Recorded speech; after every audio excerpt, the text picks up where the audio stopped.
Then a crazy idea came over. When government wanted to issue license for telephone, we had nothing to do with telephone. We didn't have any telephone in the country. Few telephone in the cities. Most of them don't work. So we talked, why don't we apply for a license for telephone company? A crazy idea. Government asked, what do you do with the telephone company? What business you got to do? I said, we'll give it to poor women. They laughed at us. To make a long story short, we got the license. Called it Grameen phone, because we had the Grameen bank, Grameen phone.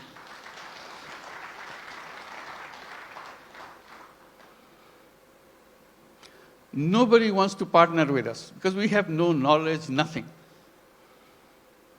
Because Bangladesh is no place for mobile phone. There's no market for mobile phone. Who wants to be partner? So we knock at every door, international doors. Nobody wants to partner. Finally, someone I personally knew in Norway, who happens to be chairman of Telenor. I explained to him, can you help me? Explained why we want to do this and why we want to bring the phone to the women. He took it seriously. But the company board doesn't agree with him. They said, what, Bangladesh? We never heard a name called Bangladesh. So it's a big effort for him. The more board rejects, he comes back again, explain again. Finally, he got it through. The company assessment was, at the peak of this company, you will have 200,000 user of the mobile phone in the whole country, 200,000. And you cannot make a living on this with this kind of clientele. He told me, I said, are you crazy?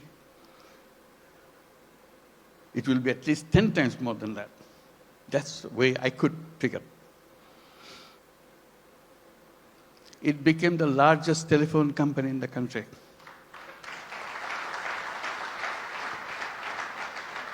And women were the recipient of those telephone handsets. To turn them into what we call telephone ladies, sell the telephone service of the company. Men cannot apply, men cannot get the phone. Only poor women of Grameen Bank, not all women, only poor women of Grameen Bank can get a phone. Totally illiterate, has nothing to do, doesn't even know what a phone is. We train them.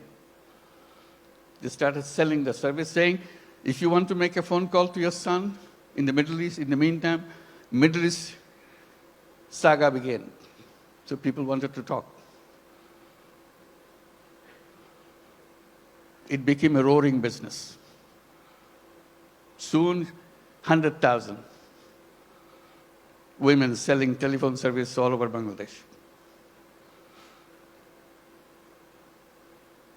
It became so popular, everybody wanted to have a phone. Changed the whole company. At that time, there are other companies coming up around the world. They were focusing on their cities. The newspapers were covering us, not them. It became well known. So they started copying. For the first time, the idea came, phone have some use in the villages. They had no idea at all.